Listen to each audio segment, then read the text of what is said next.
100% win rate-nya. Kalau dari draft nih, terlihat lebih unggul yang mana secara draft? Irithel pasti Purif harusnya. Gua kayaknya untuk game pertama Onyx deh. Kalau aku masih di Onyx juga selama mereka main agresif banget ya. Karena draft mereka memang draft agresif. Oke. Untuk dari segi draftnya sudah kita lihat juga. Eksekusinya juga yang akan menjadi pengaruh nantinya bagi hasil yang akan didapatkan. Dan kita akan sama-sama melihat untuk match pertama kita. Pembukaan juga ya. Di hari pertama antara Bigetron Alpha dan juga Onyx Esports. Secara draft tadi udah kita lihat.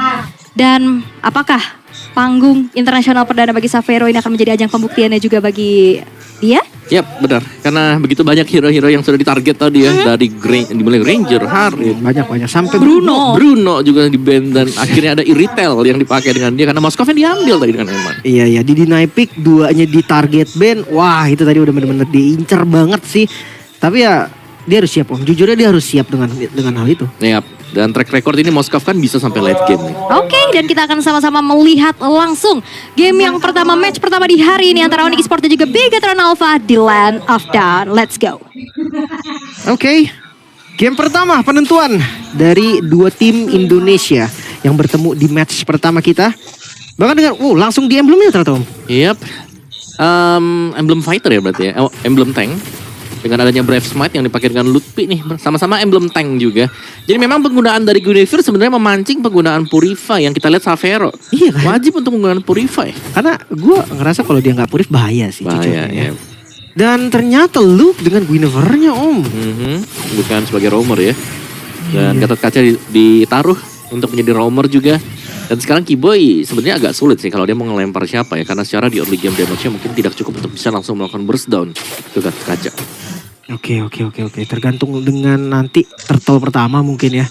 Karena kalau ngelihat setup harusnya Bigetron Alpha lebih unggul dari setupnya. Lui nggak perlu level 4. Dia udah punya damage yang besar banget. Dan kalau misalkan kita ngelihat dari posisinya roamer juga lumayan bisa badanin karena Gatot Kaca kan, bukan Guinevere juga. Lumayan enak sebenarnya.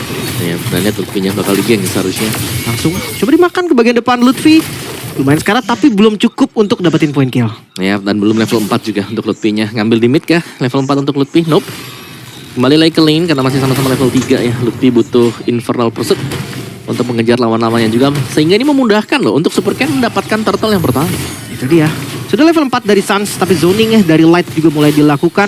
Bakal coba dimakankah? Kairi sudah datang. Retribution Kairi masih bisa mendapatkan turtle yang pertama, bahkan 1 point kill juga. Super Ken hilang. Modal yang sangat baik untuk Onyx. Ya, langsung masuk Fracture keluar, Retribution keluar juga, dan bahkan First Blood untuk Onyx Esports. Mereka unggul dengan tiba-tiba tadi. Langsung sangat cepat sekali. Mungkin prosesnya di bawah 5 detik dari waktu dia datang.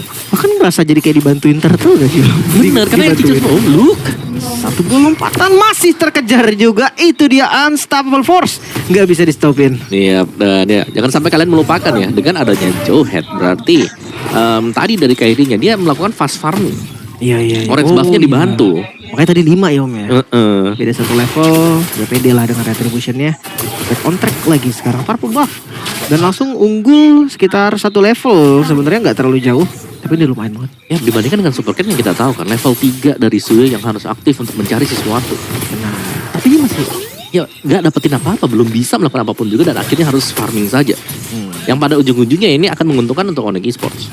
jungle pun udah habis, Om. Karena tadi udah diambil kan yang di bagian atas. Cepet banget sih. Kayaknya habis starter dia langsung motong ke atas banget, Om. Ya, karena ada Jowhead juga kan yang bisa ngebantu nanti. Iya, langsung ngambil Fire Beetle. Wah, itu cepet banget sih gerakannya. Dan sekarang langsung nge-zoning di arah tengah. Balik lagi ya, ketika jungle dia udah gak punya creep sama sekali. Ya, dia akan bantu landing manapun. Dan tipikal Onyx, mid laner pasti. Iya. Dan juga ya ini pentingnya creeps ya untuk jungle. Karena kalau dia harus landing ya berarti ada potongan EXP yang sangat besar sekali. Benar. Dan itu rugi kan buat jungle-nya juga. Diversion agak dipersiapkan oleh Moreno tapi belum terbang kemanapun juga. Sementara di bagian bawah Lutfi sedang melakukan free sling bersama dengan Luke. Saling memantau saja tuh, ada 2 katapult yang melihat di bagian bawah dan Hunter Strike. First item untuk Kairi yang baru selesai. cepet juga ya. Berarti bisa under menit 4. Tapi Lutfi yang akan ditarget. Karena mungkin spellnya juga flicker kan. Ini spell yang bisa ditarget. Super kan terlihat tadi. Lutfi masih bisa gocek juga dari spatial migration-nya. Di bagian belakang light terlihat. Sans coba untuk zoning balik. Bahkan coba dilawan. Tapi sayangnya Violet Requiem berhasil connect juga Lutfi setengah darah. Bahkan udah low banget masih dimajuin. Ternyata reward manipulation membalikan keadaan juga. Bigetron harus mundur sekarang dengan ejector. Light dikejar. Sans dengan reward manipulation yang sudah habis. Tapi Light masih terlalu tanky. Di sisi lain Kairi coba mengejar karena Super Ken Retribution-nya keluar. Belum bisa mendapatkan 1 point kill. Wow, itu nice bait tadi yang berhasil dilakukan oleh Lutfi juga ya. Menyimpan flickernya sampai dengan full HP yang sudah low, baru akhirnya dia keluar karena dibantu. Ada Sans yang datang dengan real world manipulation, tapi Wow, jauh banget Kiboy. Sekalian zoning sih ya. ya tapi itu udah zoning yang manis banget. Roamer ditukar dengan jungle di bawah menit yang kelima. Iya sih, setuju. Dapat turtle juga lagi Om, jadi free. Dan ini nih masalahnya adalah ketika jungle tumbang, bukan cuman nggak dapetin objektif turtle, jungle-nya diambil 2 lagi nih. Fire Beetle-nya mau diambil loh. Oke. Nggak, jangan. Resiko. Belum ngambil purple soalnya tadi dia. Tapi dijaga ya, ada Light yang memang sudah menjadari juga. Tapi ini akan mengakibatkan berarti tertinggalnya level Super Ken yang lebih dalam lagi. Makanya ini udah kerasa banget juga ya. Dari farmingan apalagi. Kalau kita ngomongin hero farming, Iritel dan juga Moskov dua-duanya hero farming. Tapi Iritel kayak 2 item itu bisa lebih duluan lah hitungannya daripada Moskov untuk join team fight. Ya 3 item lawan 2 item ya. Kalau attack speed kan untuk Moskovnya. Dan ya secara point kill memang Onyx mereka masih tidak terlalu jauh leading lah ya. Tapi objektif yang diambil dengan Onyx ini sangat-sangat banyak sekali. Dan bahkan ya untuk di area topnya ini secara statistik level juga Xavier unggul dibandingkan dengan Eman. Konsil, Kiboy ini bakal dive sih harusnya. Dikejar kah? Apalagi defensif yang lumayan bagus dari Eman. Dia coba untuk ninggalin landingnya aja. Kasih aja daripada tumbang mendingan kabur sih mau. Iya, mau gak mau ya. Tapi masih maju buat Emannya. Nggak jadi harusnya. Karena udah kelihatan juga. Masih aman dan lihat ini dia screening yang bisa dilakukan oleh Jauhead Om. Ya, benar-benar dijaga ya. Karena kehadiran dari Jauhead meskipun terlihat cuma 1, tapi dia bisa memberikan damage dengan smart missile. Dimakan. Electric Climb keluar. Damage yang cukup Kiboy hilang. Tapi banyak source yang keluar ini jadi informasi yang lumayan mahal juga. Dan next dari Onyx mereka coba untuk membalikan keadaan Super Ken. Dikejar Light masuk dengan EOG. Sakit banget damage dari Kairi namun masih belum cukup dengan Revitalize. Light masih bisa selamat juga bahkan Lutfi gak mau mengejar terlalu dalam sepertinya. Lompatan backup dari Luke juga yang bisa membuat akhirnya Lutfi mundur. Ya benar-benar ya menahan ya untuk Infernal Pursuit-nya dia juga sementara mungkin menunggu sembari turtle yang ketiga akan spawn yang akan diambil oleh Onyx Esports. Karena tadi dengan begitu banyaknya source skill yang sudah keluar, Avatar of Guardian juga sudah terpakai oleh Light, mereka tidak akan bisa melakukan kontes di sini. Free turtle. Coba tadi untuk di kontes Luke coba untuk ngebuka bagian depannya. Tapi terhalang banget sama Lutfi. Bukan hanya turtle Lutfi, dia mau lebih. Zoning dilakukan sampai ke arah purple buff. Bahkan mid yang mulai terbuka. Fokus ke arah turret terlebih dahulu. Masih bisa di defense untungnya. Tapi purple kayaknya harus di skip deh. Iya, dilempar keluar, langsung dijemput juga di belakang. Dan ini tetap ya, mungkin skema dari Bigetron Alpha adalah membiarkan Emannya untuk keep farming secara terus-menerus. Ini belum terputus sama sekali loh. Farming dari Eman yang tadi kita bilang dia pakai SOD-nya ke belakang untuk masuk ke dalam area yang safe. Dia masih maju, dia masih stay di sana. Belum ada recall sama sekali yang dilakukan oleh Eman. Iya. Ini farmingnya lancar banget sih. Apalagi lihat dari itemnya udah 2 item kan. Mungkin harus lebih kasar lagi ya dari Onyx ya. Harus lebih berani untuk nabrak juga ke arah Eman. Karena kayak tadi kalau misalkan ada keys to victory tadi di awal kita udah bilang kan Om, incer Emannya. Emannya diincar, tapi ini Eman masih baik-baik saja nih. Dan bahkan ada 1 assist buat Eman. Jadi benar-benar selalu tidak terlihat di minimap Emannya. Sembunyi balik dari bush. Dan hanya akan muncul atau terlihat dari minimap kalau ada minion yang harus diambil dengan dia. Oke, Konsil paksa ke arah mid lane sepertinya akan coba untuk dilakukan juga Lutfi di bagian depan.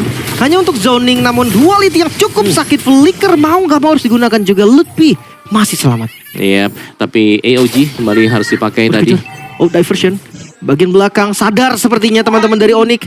Backstep yang coba untuk dilakukan gagal loh. Wow. Dan itu kalau sampai Kairi lewat sana pasti tumbal sih. Tapi ya bukan jalur yang dipilih memang untuk Kairi sendiri. Dan bahkan fracture untuk keluar. Dan ada sedikit taunting dari Kairi. Karena seperti mereka memang ya sangat-sangat sadar sekali. Ya. Diversion yang dipergunakan ada di titik sana. Titik-titik jalan orang pulang kan. Tapi flicker tadi looknya. Dia lompat flicker tadi. Tapi kena tembok kayaknya. Makanya gak berhasil kena juga. Dan Kairinya selamat. Itu bakal jadi Informasi yang mahal karena tidak ada flicker untuk Luke. Artinya juga Luke gak akan bisa kabur setelah dia coba untuk initiate di bagian depan. Lord muncul, atasnya belum di-clear dengan rapi dan itu akan jadi lahan farming untuk Eman. Ya, dan setup untuk Lord yang pertama ya. Emannya masih tetap farming di lane yang jauh. Akan hadir nanti dengan Spare of Destruction pastinya. Tapi Xavier yang kelihatan sudah mulai melintas dari tadi nih. Dia laning ambil di atas dan juga dia juga diberikan lane di area mid. Tapi Moskov, Eman, Wah, keep push di bagian top. apapun yang terjadi, pokoknya push dan inner turret mulai hilang. Komit kah? Para Lord yang coba untuk dilakukan juga. The Retribution Kairi masih bisa mendapatkan Lordnya. Luke menjadi korban tambahan. Walaupun ada pertukaran Xavero juga yang harus hilang dengan diversion. Tapi masih mau lebih. Lutfi di bagian depan coba untuk menangkap Eman. Flicker digunakan untuk kabur juga. Tidak ada ejector, tidak ada unstoppable force dan harus pindah target sepertinya. Dan bagus sekali Spear of Misery membuat akhirnya Eman masih bisa selamat. Di sisi lain Kairi yang menggunting Super Ken yang menjadi korban. Yap, dan bahkan sebelum Super Ken tumbang, Light juga berhasil tumbang di tangan Kairi dan lihat Emannya di zoning oleh Kairi. Masih mau Gouge lagi ke depan, masih menunggu cooldown juga. Sebetulnya ada fracture dari Kairi. Dia nggak boleh terlalu greedy, dia harus sadar. Ada Lords juga yang harus digunakan secara maksimal. Yap, dan ya agak bertahan sedikit untuk Onyx Esports ya. Dimana mereka sudah berhasil untuk mendapatkan objektif yang sayangnya memang objektif ini akan di-clear dengan sangat cepat oleh Bigetron Alpha. Mereka punya power Moskov yang menjadi andalan mereka dari tadi. Oke. Great Dragon Spear udah jadi juga. Oh, Xavero udah punya damage seharusnya yang cukup ya. Dia ambil GDS berarti di item ketiga. Berani juga sih sebenarnya. Tapi nambah movement speed ekstra ya. Terus juga ada critical chance yang bisa naik dari heavy crossbow ke depannya. Tapi Karena Eman. dia puri kali om ya. Iya. Jadi dia cari damage tambahan lagi ya. Mungkin kalau sprint kasusnya akan beda. Tapi sekarang dari Bigetron, mereka ketika mau ngebuka satu vision aja mereka harus berlima. Yap. Sulit ya, apalagi ada Keyboy kan. Dengan Jawhead dengan full defense item itu damage-nya tapi masih berasa loh.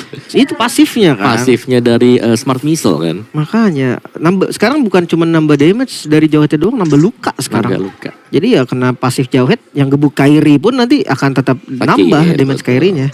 Makanya Jawhead bakal enak banget. Apa Jawheadnya curse helmet gak? Tadi gue gak sempet lihat. Enggak ya? Enggak kersel. Oh kalau curse helmet sih nambah lukanya double tuh kan. Dan sekarang masih coba untuk nge-freeze landing dulu. Dia akan coba jaga dulu mobilitas Bigetron biar terbatas, gak bisa keluar.